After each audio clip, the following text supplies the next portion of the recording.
Halo teman-teman semuanya, apa kabar? Semoga dalam keadaan sehat. Amin. Bertemu lagi dengan saya Gulo dalam program Dunia Kampus oleh jadi PNS. Kali ini kita akan terbang ke Belanda bersama salah satu anak muda asal Kalimantan Timur, kebanggaan Indonesia yang sedang melanjutkan studi S2-nya di IHE Delft, Belanda, ya, dengan jurusan dari Water Science and Engineering dengan beasiswa Dikti, LPDP, Student Joint Scholarship. Sudah bersama kita Mas Andre Danimawardi atau yang biasa dipanggil dengan Mas Andre. Halo Mas Andre, apa kabar? Halo Mas Gulo, sehat. Gimana kabarnya Mas? Kabar baik juga Mas, sehat juga. Makasih Mas Andre sudah mau sharing kepada kita bagaimana perjuangan Mas Andre bisa diterima di kampus IHE Delft dan juga beasiswa. Ini beasiswanya unik sekali nih, join dari 3 lembaga nih. Semoga nanti bisa memberikan inspirasi dan paradigma yang baru untuk teman-teman selanjutnya. Ya, terima kasih juga atas kesempatannya Mas Gulo bisa bersama dengan jadi PNS untuk berbagi kepada teman-teman tentunya yang mungkin ingin berkuliah ke luar negeri, khususnya ke Belanda, dan melalui jalur beasiswa yang sama. Sama-sama Mas Andre. Untuk itu kita persilahkan Mas Andre untuk mulai sharing session-nya. Baik, terima kasih Mas Gulo atas kesempatannya. Ya, cerita saya kurang lebih mulai dari sebelum berangkat ke Belanda dan bisa diterima di kampus IHE Delft, serta juga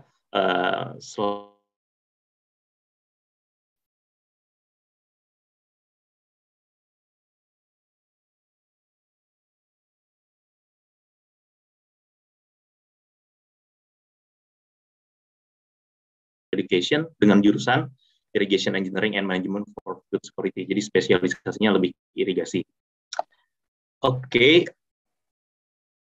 Nah, jadi nanti saya akan ceritakan tentang background saya, tapi kalau saya boleh dibilang Andre itu sebagai apa, saya ingin menyampaikan bahwa saya adalah soil and water enthusiast. Jadi kalau teman-teman kemudian bicara tentang tanah atau tentang air ke saya, itu saya sangat tertarik gitu. Jadi teman-teman kalau kita mau diskusi tentang pertanian dan soil and water, saya rasa kita bisa klop nih gitu. Jadi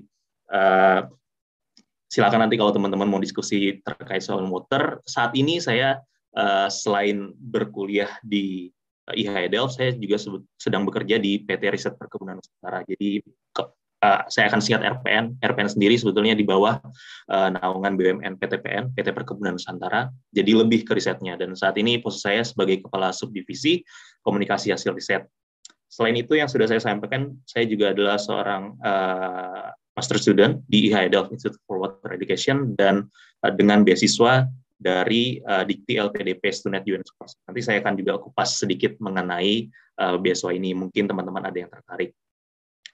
Di bawah ini ada beberapa sosial media saya serta email juga.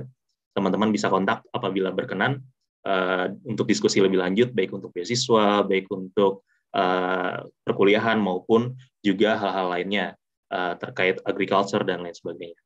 Makasih Mas Andre buat kesediaan. Iya, jadi mungkin saya akan kilas balik sedikit ke zaman-zaman S1 dulu lah, walaupun sudah agak lama. Saat itu dari 2009 saya dari Samarinda, Kalimantan Timur saat itu, kemudian mendapatkan beasiswa utusan daerah dari pemerintah Kutai Barat asal kampung saya.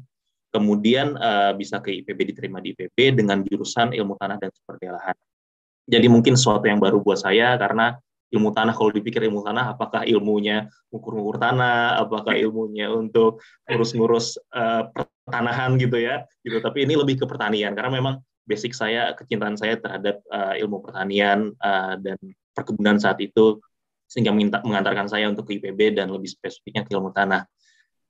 Selama di IPB menjalankan S1, beberapa kegiatan dan organisasi saya geluti, antara lain ada Himpunan Mahasiswa Ilmu Tanah, kemudian ada juga saat itu Climate Smart Leaders, jadi yayasan dari mantan Menteri Lingkungan Hidup Bapak Emil Salim saat itu mencari program-program dari anak-anak muda khususnya S1 dan SMA saat itu mengenai Climate Smart Action seperti itu. Jadi ada itu action saya biopori yang saya peroleh dari pengalaman di S1, kemudian saya bawa ke action action tersebut ke forum Climate Smart Leaders ini. Kemudian juga saya ada program kreativitas mahasiswa. Jadi memang kalau teman-teman S1 di Indonesia pasti nih tentang PKM gitu. Jadi apa nih program-program kreativitas, baik itu riset, baik itu program bisnis. Nah, saat itu juga saya mengajukan tentang program kreativitas mengenai Soilrium gitu. Karena saking antusiasnya saya dengan ilmu tanah, jadi kalau kenapa ada akuarium, kenapa nggak medianya itu bukan air tapi tanah gitu. Jadi meliharanya cacing seperti itu. Cacing dan biota-biota tanah lainnya seperti itu. Kemudian juga saya mengisi waktu saya di kurang lebih 4,5 tahun S1 sebagai asisten praktikum. Juga ada beberapa praktikum yang saya tangani sebagai asisten untuk adik-adik kelas saya di ilmu tanah. Kemudian ada beberapa kesempatan juga melakukan land survey di Kalimantan Barat saat itu juga pernah. Gitu ya. Jadi itu kurang lebih mengenai background story saya selama S1. Kemudian 2014 saya bekerja sempat di perkebunan swasta sebagai training officer. Kemudian di 2016 saya mulai bergabung di PT Riset Perkebunan Nusantara, kembali lagi ke Bogor. Saat itu perkebunan swasta sebelumnya di Kalimantan, kemudian saya jatuh cinta di Bogor, kemudian ya kembali lagi ke Bogor seperti itu. Sepertinya nyaman seperti itu. Oke, jatuh cinta dengan daerahnya, Mas ya? Iya, dengan daerahnya. Mas gitu. Andre, ini S1-nya, S2-nya ini tentang soil dan land, water, dan juga yang dikenal sebagai soil and water. Mulai kapan tuh seorang Mas Andre tercetus, kayaknya aku mau ngambil kuliahnya di soil deh? Atau apa yang membuat Mas itu terinspirasi, nah ini kayaknya yang bakal aku gelutin deh? Jadi ada pengalaman unik sebetulnya di sini. Saya sebetulnya waktu masuk IPB itu inginnya lebih ke pertanian. Jadi ada jurusan agronomi spesifiknya.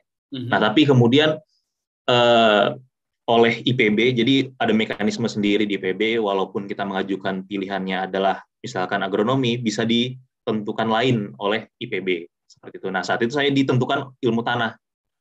Oke, waktu itu saya sudah mendapatkan beasiswa dan saya juga ingin tetap berkuliah di IPB, apapun pilihannya saat itu, walaupun dipilih oleh IPB, saya tetap lanjut seperti itu.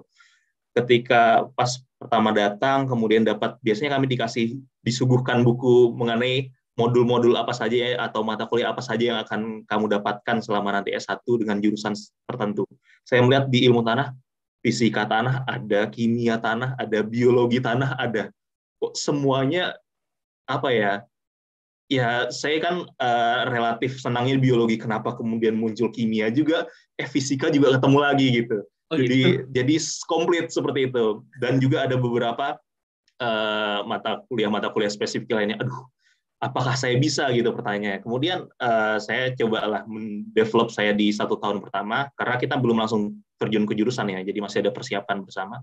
Mendevelop diri saya akan mencintai tanah ini. Dan ternyata ketika saya masuk di sana, ternyata banyak sekali ilmu-ilmu baru yang saya temui, dan wah ternyata ilmu tanah ini penting juga gitu. Tidak terlepas juga dari histori. Jadi ilmu tanah ini malah kalau bisa dibilang punya historis yang kuat dari founding father-nya di Indonesia sendiri. Dan ketika saya suka sejarah, memang wah ternyata ilmu tanah ini punya faktor historis yang kuat di Indonesia, dan makin lama makin mencintailah. Kemudian juga setelah banyak sekali pengalaman berkuliah juga berorganisasi di ilmu tanah, ya semakin lama semakin saya yakin. Dan kemudian ketika saya bekerja juga ternyata melihat bahwa ilmu tanah ini bukan ilmu yang sembarangan seperti itu. Jadi yang saya dulu mikirnya ilmu untuk ukur berapa luas tanah, ternyata lebih spesifik lagi. Berbeda sekarang udah. Gitu, Mas. Siap. Oke. Tadi itu adalah pengalaman saya untuk S1. Nah, kita juga akan membahas nih mengenai pengalaman saya di S2.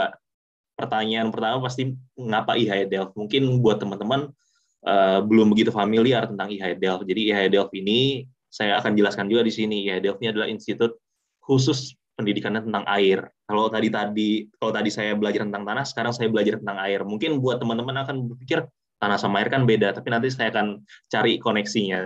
Dan saya akan paparkan koneksinya apa buat teman-teman. Tapi kenapa IHI Delft? Saya akan jelaskan bahwa pertama IHI Delft ini adalah institut terbesar di dunia yang fokusnya terhadap air gitu. Jadi banyak sekali water professional dari seluruh dunia itu, dari Afrika, kemudian dari Eropa, dari Amerika Selatan, yang punya koneksi kuat dengan IHE Delft sebagai lulusannya ataupun juga sebagai dosen tamu dan periset di IHE Delft seperti itu. Kemudian juga IHE Delft ini memiliki networking yang kuat karena dari semua benua ada di IHE Delft seperti itu. Jadi saya bisa belajar bagaimana sih sistem irigasi atau sistem pertanian Amerika Selatan seperti apa. Kemudian teman-teman saya juga ada yang dari Afrika, ada juga yang dari Asia. Kemudian wah, keren juga nih, saya punya perspektif yang berbeda dari networking yang disediakan oleh IHE Delft. Kemudian juga yang tidak kalah penting, global impact yang dimiliki oleh IHE Delft, karena mereka fokus terhadap agenda-agenda yang ada di PBB saat ini. SDGs itu sangat-sangat digaungkan oleh IHE Delft. Kemudian juga IHE Delft ini kalau teman-teman masuk ke websitenya, di bawah dari naungan UNESCO gitu. Jadi salah satu institut pendidikan yang ada langsung di bawah naungan UNESCO, dan itu tidak banyak seperti itu. Jadi memang punya jalinan yang kuat juga dengan UNESCO antara IHE Delft ini. Jadi itulah yang membuat kemudian saya, wah, ini bukan institut yang sembarangan seperti itu, dan memang spesifik. Dan lagi juga buat teman-teman, karena saya sudah bekerja, IHE Delft ini setelah saya diskusi dengan senior saya di RPN yang juga peneliti tapi dari kampus lain, dia sampaikan bahwa di IHE Delft ini kamu akan diajarkan lebih banyak ke aspek teknis dibanding teoretikal, yang mana itu saya butuhkan sebagai seorang periset, bahwa nanti saya harus ke lapangan ngerti nih bagaimana sih misalkan contoh mengukur water productivity, mengukur water footprint, itu saya sangat butuhkan. Nah, memang di IHE Delft ini sangat banyak tools-tools yang diberikan kepada mahasiswanya untuk aspek praktikal di lapangan. Seperti itu, Mas. Gitu. Nah, kemudian selain IHE Delft, saya juga akan sampaikan nih mengenai beasiswa yang saya peroleh. Jadi di tahun 2021 kemarin ada MOU, di April 2021 kemarin ada MOU antara Nuffic Neso, pemerintah Belanda, dengan Dikti LPDP, jadi pemerintah Indonesia, mengenai beasiswa untuk pengembangan pelajar-pelajar Indonesia, anak-anak muda Indonesia di bidang, khususnya bidang air. Ada juga bidang-bidang lain, tapi yang paling ditekankan itulah pengelolaan air. Jadi ini merupakan program baru oleh LPDP dan juga Stunet atau Nuffic Neso, yaitu Dikti LPDP Stunet Joint Scholarship. Jadi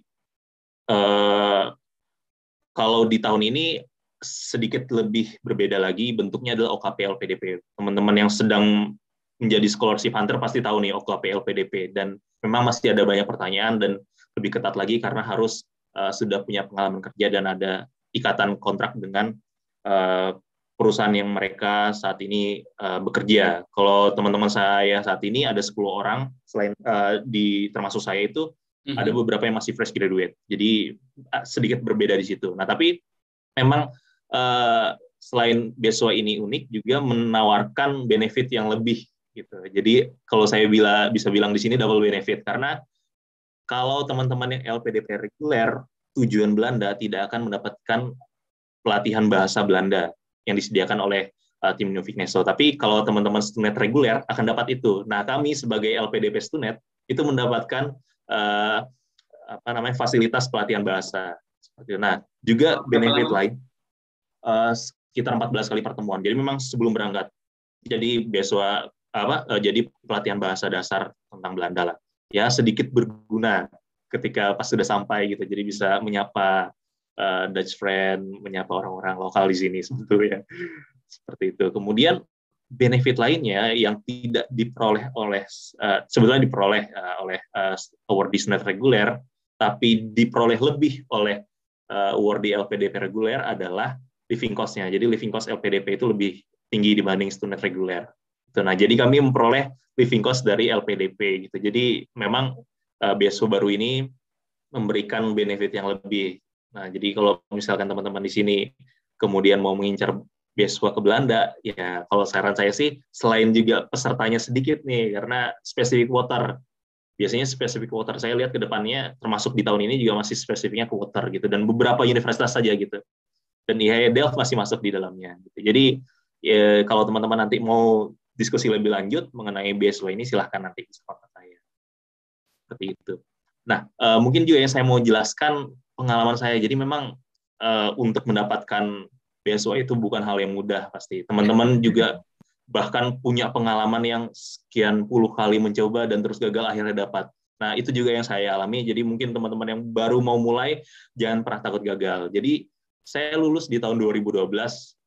Saat itu dari awal saya ingin lanjut S2, saya ingin menjadi dosen saat itu. Jadi masih menggebu-gebunya di omongan saya, tapi saya menghadapi suatu kenyataan bahwa ya saya harus kerja dulu, karena saya berpikir saya ingin punya penghasilan, saya ingin lebih mandiri, saya juga ingin mengetahui bagaimana bekerja itu. Saya tidak ingin memberatkan orang tua saya walaupun S1 saya dengan beasiswa gitu, tapi saya ingin mandiri lah, saya ingin punya penghasilan sendiri. Jadi menghadapi realita itu, nanti teman-teman mungkin yang masih S1 ya realitanya antara S2 dan bekerja kadang-kadang lebih condong ke bekerja dulu. Akhirnya ya udah, saya pendam dulu lah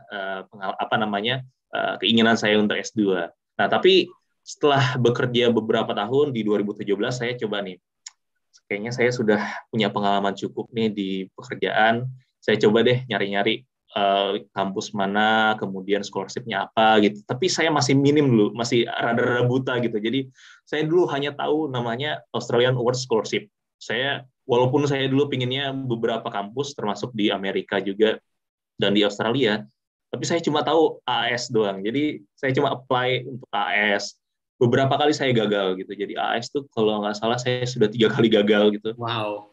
Ya 3 kali gagal. Kemudian Fulbright juga karena saya ingin ke Amerika itu juga sudah 2 kali saya mau coba apply itu. Ya banyak sekali lah rintangannya gitu. Termasuk juga karena disibukkan dengan pekerjaan.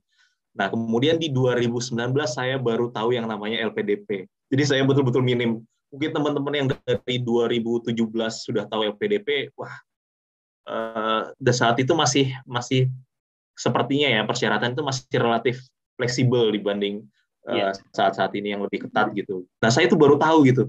Wah, ternyata ada beasiswa bagus ini, walaupun saya pernah dengar gitu.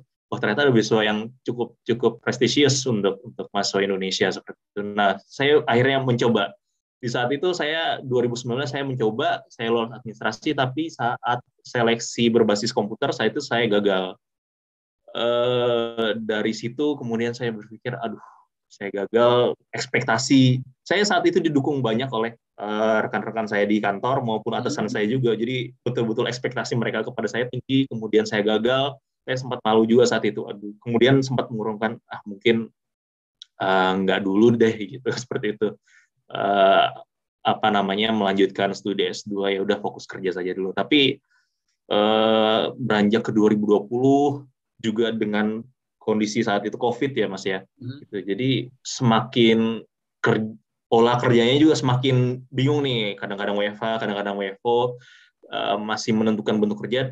Tapi beban kerja pun semakin tinggi juga gitu. Makin lama kok kayaknya saya ngerasa, waduh, nggak ada kesempatan nih untuk apply scholarship. Ya udahlah, walaupun saya sebagai periset harus dituntut melanjutkan studi, kayaknya ya udah di dalam negeri aja, nyicil nabung-nabung dulu lah gitu kan. Dari gaji, dari penghasilan saya tabung untuk biaya sendirilah. Yang penting bisa S2 supaya bisa, kalau di kami kan semakin tinggi gelar kita, semakin tinggi pendidikan kita, semakin bagus jenjang karirnya gitu. Ya udah seperti itu. Tapi kemudian 2021 saya buka lagi lah, kira-kira aduh saya ingin banget rasanya untuk kuliah di luar negeri. Kemudian saya ngelihat lagi IAE Delft nih, sebenarnya sudah ada sasaran saya di tahun 2019 juga. Wah, IAE Delft nih ada nih, dan dia fokusnya semakin spesifik lagi ke food security. Jadi sebelumnya kalau nggak salah belum ada food security-nya gitu. Jadi dari jurusan IAE Delft yang ada food security.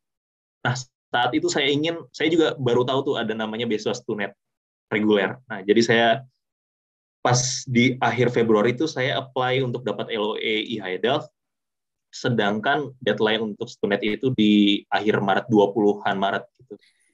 Saya men-apply untuk LOE IHE Delft, tapi baru keluar saat itu di 28 Maret gitu. Jadi saya telat lagi nih di apa namanya LPD di student reguler. Jadi ya kayaknya walaupun saya sudah dapat LOE kayak nggak jadi. Nah, ada kabar bagusnya ketika di April 2021 ternyata ya namanya juga Tuhan sudah berencana ya. Jadi tiba-tiba tanpa disangka ada pengumuman bahwa Nuffic Neso, pemerintah Belanda, ada mengadakan kerjasama dengan pemerintah Indonesia, LPDP saat itu, untuk membuat suatu joint scholarship namanya LPDP Stunet. Nah itulah akhirnya bersamaan dengan pembukaan LPDP reguler, ada yang namanya LPDP Stunet dan menawarkan IHE. Karena kalau kita cek di LPDP reguler, IHE Delft itu tidak termasuk. Dulu memang termasuk, tapi sekarang sudah tidak termasuk di list kampus tujuan luar negeri untuk LPDP reguler. Jadi dan saya melihat wah ini peluangnya pasti sedikit karena dia fokusnya untuk water seperti itu. Dan memang saat itu ada beberapa yang saya kenal tidak banyak gitu ya memang untuk apply ke LPDP scholarship. Akhirnya saya di bulan Juli 2021 lolos dari segala proses seleksi yang hampir mirip dengan LPDP reguler. Di Juli 2001 saya menjadi awardee di Dikti LPDP Student Scholarship. Jadi dari Bogor saya ke Delft gitu. Oke, Mas Andri, ini ternyata banyak gagalnya ya. Banyak Mas. AS 3 kali, Fulbright 2 kali. 2 kali kalau nggak salah. Ya. LPDP 2 kali. LPDP sekali saat itu. Oh sekali ya. Oh ya yang terakhir. Sekali ya. 2020 saya nggak apply karena saat itu kalau nggak salah hanya untuk perguruan tinggi apa ya yang dunia ya. Oh ya. Perguruan tinggi besar. Utama ya, dunia. Besar saat itu. Utama dunia betul. Berarti 6 kali Mas ya. Ya kalau dipikir-pikir seperti itu. Dan memang nggak gampang ya. Karena juga banyak beda-beda nih administrasinya. Kalau di AS kan apa namanya tidak butuh IELTS, jadi butuh TOEFL ITP pun sudah bisa gitu. Tapi ya saya gagal terus tuh di seleksi administrasi AS. Seperti itu. Terima kasih Mas Andri. Oke. Nah, ya ini mungkin untuk sebagai cerita buat teman-teman, ini LOE, ini 26 Maret nih saya dapat LOE-nya. Sedangkan penutupan Stunet reguler itu 20-an Maret 2022 kalau nggak salah gitu. Jadi udah ditutup ya baru dapat LOE gitu. Jadi kayak harapannya udah tinggi. Ayo pas tanggal 18 belasan itu ayo keluar dong LOE-nya. Gitu ternyata itu ya ternyata lewat ya kayak sempat ya udahlah mungkin bisa tahun depan lah gitu. Tahun depan lagi gitu. Tapi kalau tahun depan lagi kayaknya udah terlalu lama apa ya udahlah di dalam negeri aja gitu dengan biaya sendiri gitu. Tapi ya tadi ternyata di April 2021 sudah ada MOU antara LPDP dan pemerintah Belanda dan itu saya sangat senang banget sih gitu, dan bisa lolos. Nah mungkin ini saya juga akan spesifik ke ya. Di slide sebelumnya ini suatu Mas Andre dapat surat cinta nih dari IHE. Lagi ngapain tuh Mas Andre? Kayaknya kalau nggak salah itu lagi pulang kerja deh. Lagi pulang kerja, habis itu ya sambil buka laptop, mungkin sambil kerja ya. Itu saya ingat malam ya, mungkin karena di Belandanya lagi siang, jadi mereka ngirimnya pas siang, tapi di waktu kita, ya maksudnya di Indonesia sudah malam ya. Waktu itu lagi mau makan apa namanya, makan malam, dinner sama istri. Pas buka, wah kok ada dari IHE Delft nih, ya deg-degan juga kan kemungkinan bisa diterima atau enggak kan gitu. Terus buka, wah dapat LOE gitu. Sebenarnya senang gitu kan, cuma ya kok waktunya kan udah lewat gitu student reguler, aduh gimana ya gitu. Soalnya kan apalagi di teman-teman kalau bisa lihat di LOE-nya batas waktu financial support-nya sebelum 15 Agustus kan. Saya mikir aduh apa ya gitu ya 15 Agustus saya kemudian masuk ke website-nya IHE Delft, ada beberapa opsi itu salah satunya juga Rotary Scholarship. Sedangkan Rotary Scholarship ini mekanismenya sangat-sangat berat sih karena banyak sekali prosesnya harus ketemu sama Rotary Club. Kemudian OKP pun sudah lewat juga kalau nggak salah waktu itu. Jadi ya kayaknya nggak bisa deh seperti itu. Aduh memang luar biasa sih. Makasih banyak Mas Andri udah menunjukkan surat cintanya ya dari IHE. Iya. Semoga semakin banyak nih teman-teman nanti yang bisa kuliah ke luar negeri, khususnya ke IHE Delft seperti Mas Andi. Ya, Amin. amin, amin. Saya sangat senang juga sih kalau misalkan di bawah-bawah saya nanti makin banyak juga teman-teman, karena prinsipnya adalah ketika kita kuliah ke luar negeri dan harapannya juga kembali ke Indonesia ataupun setidaknya berkontribusi untuk negeri, kan semakin berkembang juga negara kita gitu.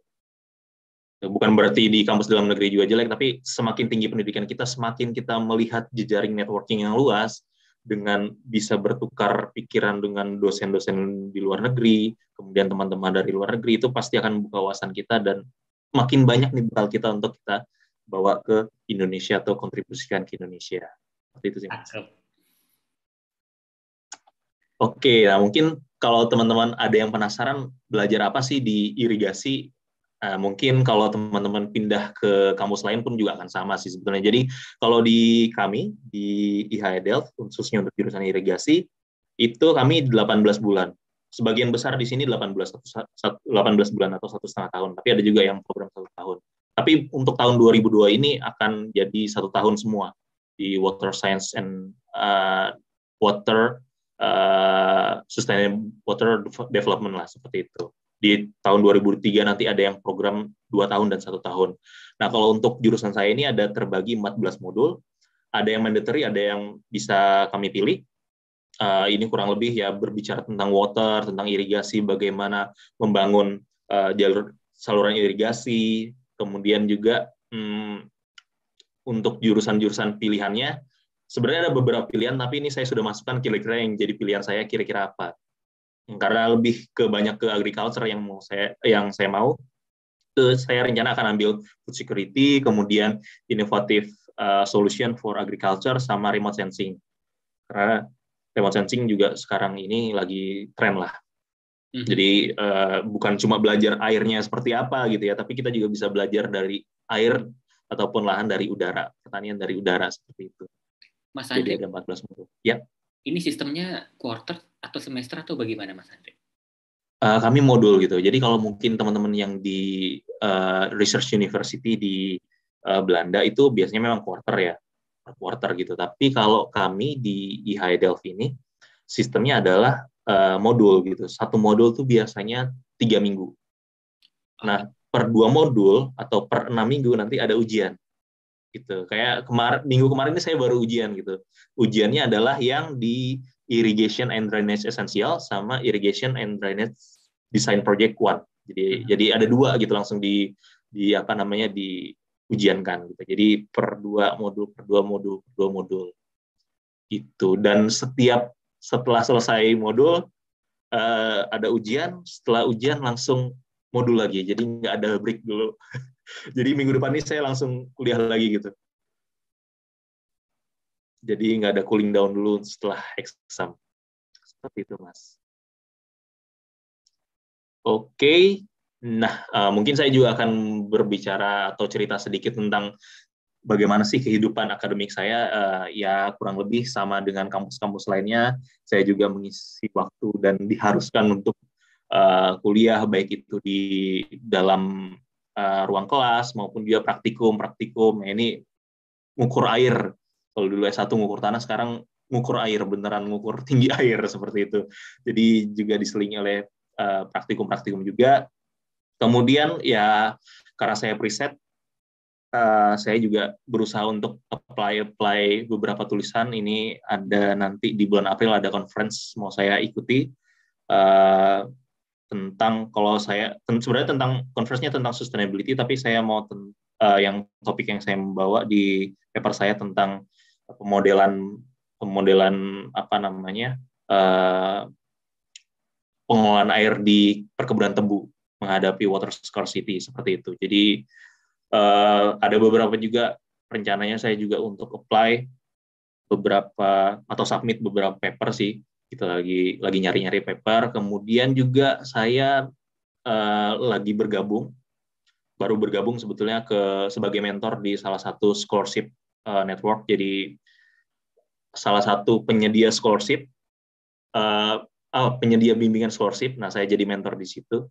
Jadi mulai akan bergabung di di bulan ini akan mulai rutin dijalankan lah sama foundernya gitu. Jadi saya coba berbagi apa yang telah saya dapatkan, karena saya mengalami bahwa ketika saya mencari beasiswa itu ketika sendirian tuh nggak enak gitu, karena saya nggak tahu harus berbagi ke siapa gitu. Nah, harapannya saya bisa berbagi pengalaman saya, berbagi tips yang saya alami selama proses mencari beasiswa itu kepada teman-teman yang potensial untuk melanjutkan kuliahnya dengan beasiswa. Itu sih, jadi ini kegiatan-kegiatan saya untuk akademik. Wow, luar biasa. Selain benar-benar kegiatan kampus, Mas Andre juga meluangkan waktunya ya, kontribusi di luar kampusnya. Iya, betul sih. Karena mungkin bagi saya sih ini tanggung jawab moral, karena saya sudah didanai oleh pemerintah Indonesia, saya sudah didanai oleh pemerintah Belanda juga. Ini waktunya, walaupun mungkin setelah lulus kontribusinya diharapkan lebih besar, tapi saya rasa saya sudah mulai bisa nih untuk membangun atau melanjutkan kembali program beasiswa ini dengan banyaknya wardi-wardi potensial dari Indonesia untuk bisa bergabung di scholarship ini maupun juga berstudi di Belanda, khususnya IHEDEL seperti itu. Amin. Nah, kalau itu tadi lebih ke academic life. Ya, Mas Andre. Ada berapa jumlah mahasiswa, Mas, di jurusan Mas atau fakultasnya? Kalau di IHEDEL nih, karena sebetulnya dia memang tidak membuka untuk banyak, gitu. Jadi sekitar 200 kalau untuk IHEDEL sendiri. Nah, nanti di masing-masing kalau saya bisa bilang fakultasnya lah. Kalau fakultas saya kan Water Science and Engineering, itu ada sekitar 60, sekitar 50-60 lah. Saya lupa. Nah, tapi spesifik ke jurusan saya sendiri ada 5 orang saat ini. Spesifik jurusan irigasinya. Gitu. Wow. Spesialisasinya lah, kalau kami bilang spesialisasinya 5 orang. Seperti itu. Untuk ada yang ratusan kompetitif ya, Mas ya? Kenapa? Untuk satu kampus itu 200-an orang tuh sangat kompetitif sekali. Iya sih sebetulnya. Saya juga pikir kok hanya sedikit ya, karena memang mereka hanya S2 dan S3 gitu. Jadi bukan S1. Karena ini tadi kalau misalkan di kampus ini karena kampus di bawah naungan UNESCO gitu. Jadi mereka tidak mengadakan yang S1 gitu. Memang dikhususkan untuk profesional. Jadi kalau bergabung sini, kemudian teman-teman dari sini ya kebanyakan ya PNS dari departemen irigasinya negara mana gitu ya. Kemudian dari perusahaan mana gitu. Jadi memang sebagian besar yang sudah punya pengalaman kerja gitu. Dan range umurnya ada yang memang masih fresh graduate, ada yang seumuran saya, ada juga yang sudah relatif berumur gitu, senior gitu. Jadi memang ini khusus untuk profesional gitu. Walaupun tidak tertutup kemungkinan fresh graduate kalau mau bergabung silahkan gitu, karena akan membuka banyak wawasan sekali, terutama technical skills di sini. Oke. Gitu. Mas Andre, ini ngomong-ngomong tentang jumlah ya, kita bisa flashback sedikit. Kalau untuk penerima jumlah beasiswa di LPDP Student Joint Scholarship, Mas ada infonya, Mas Andre? Kalau yang diterima ada 10, dan kami memang ya karena 10 kami sangat erat lah komunikasinya. Ada 4 yang di IHEDEL, ada selain jurusan irigasi, ada jurusan lingkungan, environmental sciences, kemudian ada jurusan hydraulic engineering, river basin, dan juga yang terakhir hydroinformatics. Jadi macam-macam memang jurusan di IHEDEL. Kemudian 4 lainnya ada di Wageningen. Nah, cuma mungkin teman-teman yang mau lanjut melalui beasiswa OKP LPDP, Wageningen tahun ini nggak ada, tapi IHEDEL masih ada, dan 2 lagi yang di Erasmus. Itu jurusannya saya kurang ingat seperti apa. Tapi kesemuanya, ke 10 orang ini lebih banyak, lebih condong ke arah water management sih sebetulnya, atau water development. Itu. Nah, untuk pelamarnya saya kurang tahu juga berapa, tapi ada yang saya sempat komunikasi, mereka beberapa yang gagal juga gitu. Seperti itu. Terima kasih Mas Andre. Mas Andre, di Academic Life ini bagaimana hubungan komunikasi dengan teman, peer, dan juga dengan dosen-dosen di sana? Ya memang kalau untuk teman-teman dari negara, maksudnya satu jurusan dengan berbagai negara, ya kita komunikasi pasti bahasa Inggris, dan sangat-sangat dekat sih, apalagi kami cuma berlima nih, dan cowok-cowok semua gitu. Jadi memang cukup banyak diskusi dengan terkait pekerjaan, dan saling melengkapi gini. Contohnya misalkan di mata kuliah mata kuliah yang barusan saya ujikan ini ada mengenai tanah juga nih. Walaupun water science, tapi belajar tanah juga nih, karena irigasi kan, karena pertanian juga. Jadi teman-teman yang lain nggak punya background tentang tanah nih. Jadi saya cukup banyak mengajari mereka tentang bagaimana sih konsep di tanah seperti itu, walaupun relate juga dengan water content in soil seperti itu. Nah, kemudian kemarin juga ada project menggunakan AutoCAD. Nah, ini saya nggak pernah menggunakan program software AutoCAD sebelumnya gitu. Nah, teman-teman yang lain sudah gitu. Jadi saling melengkapi, saya diajarin juga gitu. Jadi saling mengajari. Nah, untuk dosen juga mereka luar biasa sih, karena mereka sangat-sangat mengayomi, kemudian benar-benar kalau memang nggak tahu ya silakan bertanya gitu. Ya tapi yang saya selalu diingatkan di sini, kalau misalkan kalian nggak tahu ya nanya, sebodoh apapun pertanyaan itu gitu. Jadi kalau kalian nggak nanya, kalian nggak akan, dosen akan menganggap ya kalian sudah ngerti seperti itu gitu. Jadi ya kadang-kadang saya juga nanya-nanya hal-hal yang remeh, yang walaupun mungkin ya bagi saya, karena saya background-nya kurang begitu terlalu air lah gitu ya, tanda kutipnya, bukan terlalu teknik air gitu. Jadi mungkin teman-teman yang lain sudah tahu, tapi saya nanya aja gitu, karena yang penting saya bisa paham mengenai konsep yang diajarkan. Kemudian kalau dengan teman-teman antar jurusan lain, biasanya kami suka kumpul, terutama teman-teman dari Asia Tenggara itu punya komunitasnya sendiri. Kemudian juga teman-teman dari luar negeri lain juga hubungannya sangat baik, karena kami juga di sini tinggalnya sebagian besar di salah satu housing yang disediakan oleh penyedia housing di Belanda, bekerja sama dengan IHE Delft gitu. Jadi sebagian besar tinggal di satu housing lah, apartemen yang gede gitu. Seperti itu, Mas. Makasih, Mas Andre. Oke. Baik. Nah, kalau tadi itu adalah mengenai academic life-nya, tapi juga pasti keseharian saya isi dengan waktu-waktu senggang, dan biasanya saya kalau ada waktu senggang ya jalan-jalan biasanya sama istri di sekitaran Delft, kadang-kadang ke Den Haag, kadang-kadang ke Rotterdam, kadang-kadang ke Amsterdam, karena Delft ini posisinya strategis. Ke utara sedikit ke Den Haag, kota besar, ke selatan sedikit ke Rotterdam, juga kota besar seperti itu. Jadi strategis, dan di sini transportasinya enak gitu.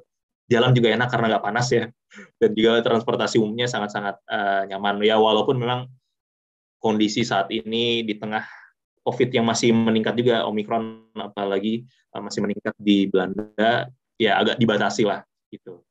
Tidak bisa kemana-mana terus jalan, dan juga pasti karena harus belajar juga ya, bukan jalan-jalan tujuan ke sini ya. Waktu-waktu kemarin persiapan untuk exam banyaknya di depan laptop sih dibanding jalan-jalan. Kemudian juga pernah saya juga jalan-jalan ke salah satu farm di sekitaran Delft, melihat bagaimana sih farm di Delft seperti apa. Kemudian di foto ini juga nih ada komunitas yang Asia Tenggara. Jadi kami biasanya kumpul makan-makan. Dari Malaysia gimana nih masakannya, dari Filipina masakannya seperti apa gitu. Jadi dari Vietnam juga ada. Jadi beberapa negara Asia Tenggara ada di IHE Delft juga, dan juga olahraga sih Mas.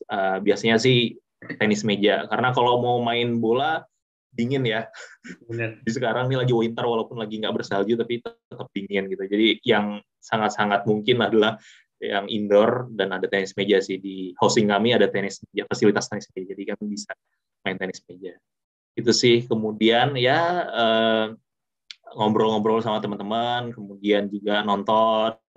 Kemarin juga pernah sempat nonton waktu Spider-Man No Way Home di sini. Untungnya pas lagi buka nih, karena besoknya langsung lockdown lagi Belanda gitu, jadi sempat nggak bisa nonton lagi di sinema di sini. Berapa Mas harganya Mas kalau beli satu tiket Mas sinema di Belanda? Aduh, berapa ya, saya lupa deh kayak karena mungkin semoga saya nggak salah ya, di bawah 10 euro sih. Semoga saya nggak salah, di bawah 10 euro. Saya sekitar berarti seratusan ribu ya. Ratusan ribu ya. Seperti itu. Nah, tapi kalau boleh membandingkan nih, sangat lebih bagus, kalau boleh membandingkan lebih bagus XX1 sih. Sebut merek nih ya. Tapi lebih bagus sinema di Indonesia sih. Oke, Mas. Lebih murah ya? Lebih murah dan juga lebih bagus kalau menurut saya sih. Gitu, oke. Ya, tapi saya kebanyakan nontonnya di Netflix sih. lebih murah. Oke, itu tadi sih pengalaman saya menghabiskan waktu selama beberapa bulan ini kalau ada waktu senggang.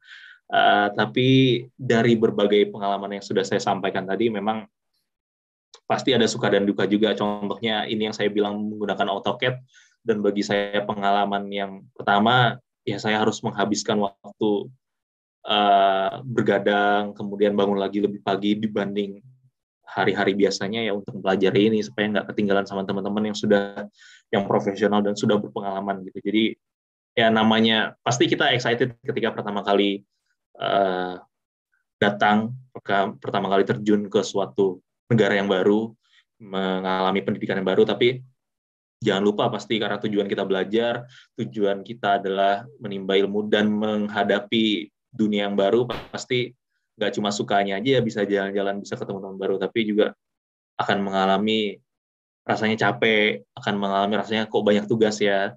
Apalagi buat saya yang sudah 6 tahun bekerja, kemudian kembali lagi harus baca-baca buku, berkuliah gitu, menghadapi bangku kuliah, itu pasti akan berbeda sekali dan challenge-nya besar gitu. Jadi ya pasti juga akan ada masa-masanya capek gitu. Tapi sudah diingatkan sih sama teman-teman juga dari scholarship, penyedia scholarship juga bahwa ya pasti akan ada kurvanya ketika kamu pasti akan down, tapi nanti kamu pasti akan menemukan ritmenya lagi. Seperti itu.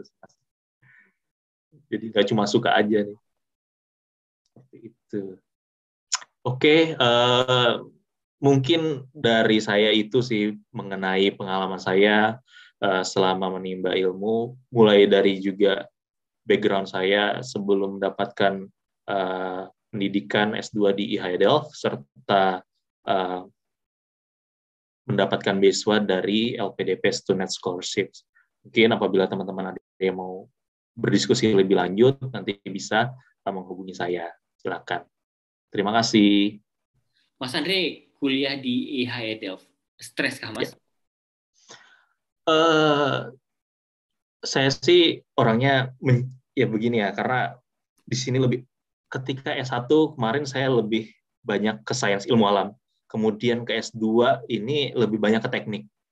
Awal-awal tuh saya, wah, saya bukan basic teknik nih. Sempat down juga gitu. Tapi saya rasa saya nggak boleh seperti ini. Gitu. Jadi saya harus banyak belajar, kemudian saya harus menurunkan lagi apa namanya ekspektasi saya bahwa ya saya di sini harus kosong gitu. Jadi semua yang ilmu yang masuk ya masuk aja dulu gitu. Yang penting saya olah gitu. Ini sebetulnya saya hadapi sama ketika waktu saya tadi sudah cerita S1 gitu. Kok ada kimia tanah, kok ada fisika tanah, kok ada biologi tanah gitu sebenarnya. Ini kok tiba-tiba ada hidrologi, ada hidrolik, ada teknik gitu. Wow gitu. Tapi ya saya coba mencintai lagi air seperti saya dulu mencintai tanah. Jadi sekarang saya sudah mencintai tanah air gitu. Tinggal udara ya. Udara udah. Tinggal udara, mungkin S3-nya udara gitu ya. Post graduate-nya api gitu. Jadi saya avatar nih ya. Gitu. Ya ada stres tapi ya bisa dihadapi lah sejauh ini. Mas Andre S1-nya belajar tanah, S2-nya air. Hal apa dan pengalaman apa yang udah Mas Andre dapatkan dan temukan dari mempelajari tanah dan juga air? Ya kalau mempelajari tanah, tanah ini masih dipandang sebelah mata kalau dalam konsep pertanian ya. Ya tadi mungkin perspektif saya dan mungkin kebanyakan orang ketika jurusan kamu apa? Ilmu tanah. Apakah kamu belajar tentang warisan tanah? Apakah kamu belajar tentang berapa harga tanah? Seperti itu kan. Nah, jadi masih memang dipandang sebelah mata. Padahal tanaman itu tidak akan bisa tumbuh tanpa dukungan dari nutrisi-nutrisi yang disediakan oleh tanah gitu. Jadi ya mungkin kita bisa bilang wah sekarang ada hidroponik gampang gitu, tapi ya sudah disediakan oleh Tuhan alam dan juga nutrisi yang terkandung tanah. Jadi apa namanya sangat-sangat penting peranannya. Dan juga mungkin banyak yang kita tidak tahu isu-isu yang saat ini muncul terutama terkait lingkungan itu tidak lepas dari peran ilmu tanah. Contoh misalkan kita bicara sekarang mengenai global warming, kemudian emisi karbon, itu sebenarnya tidak lepas dari ilmu tanah karena penyerap emisi terbesar itu adalah dari tanah sendiri sebetulnya.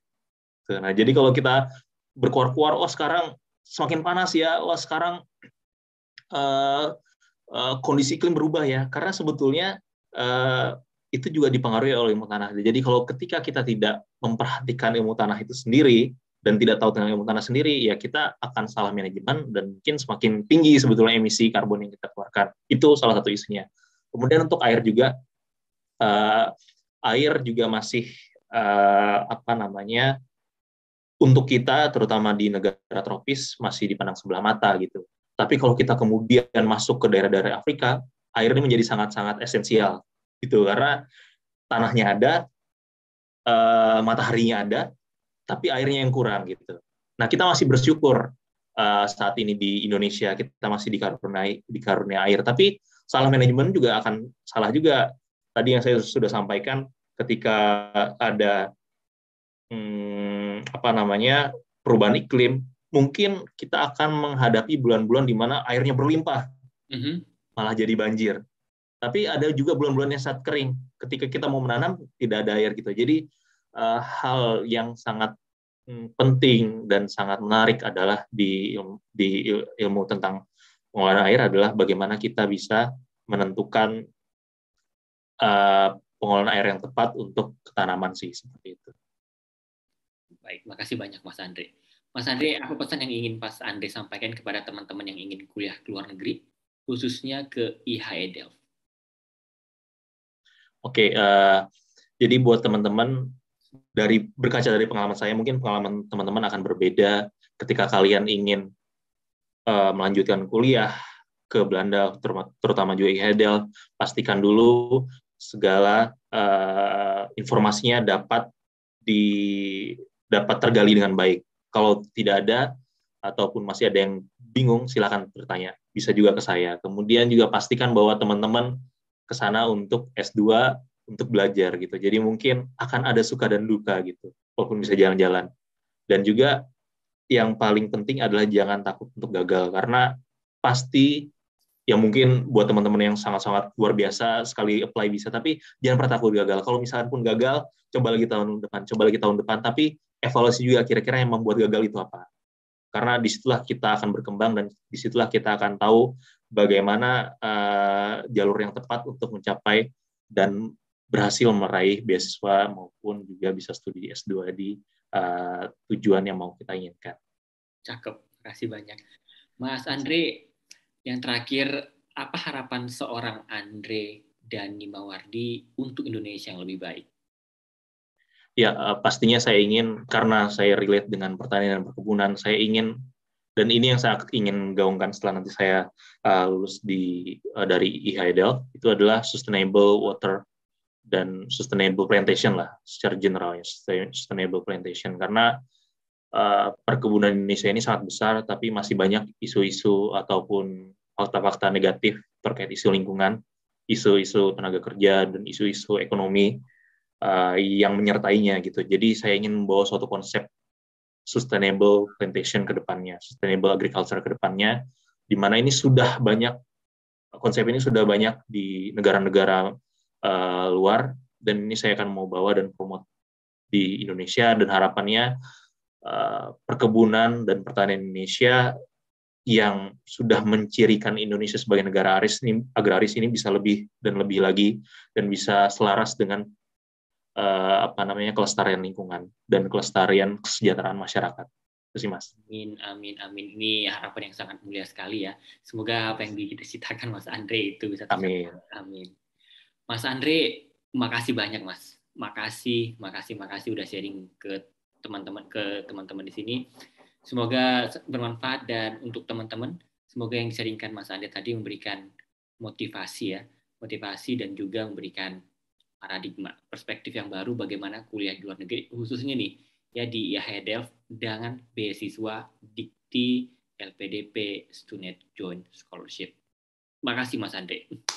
Ya, saya terima kasih juga Mas Gulo dari Jadi PNS dan beserta tim karena sudah memberikan kesempatan saya untuk bisa berbagi pengalaman maupun mungkin tadi berbagi tips-tips kepada teman-teman. Harapannya saya selalu ingin banyak sekali teman-teman yang ingin melanjutkan studinya, baik itu S2, S3 di dalam maupun luar negeri. Tapi karena saya yakin semakin banyak teman-teman yang melanjutkan studinya secara serius, akan semakin berkembang negara kita sih, seperti itu di berbagai aspek gitu. Bagi saya mungkin agriculture, bagi teman-teman yang lain mungkin ekonomi maupun teknologi, silakan. Tapi saya sangat-sangat berharap melalui saya, mungkin melalui nanti teman-teman dari narasumber jadi PNS lainnya bisa terus menggugah teman-teman calon awardee, calon pelajar untuk bisa melanjutkan studinya. Terima kasih untuk jadi PNS, sangat-sangat luar biasa. Terima kasih juga buat Mas Andre dan teman-teman semuanya. Karena Mas Andre dan teman-teman semuanya yang menyaksikan program ini, kami ada di sini. Terima kasih Mas Andre. Saya Gulo dan seluruh tim dari Jadi PNS mengucapkan terima kasih dan sampai jumpa dalam program Dunia Kampus maupun program lainnya oleh Jadi PNS. Dank u wel. Thank you. Salam sukses semuanya. Salam sukses untuk Jadi PNS.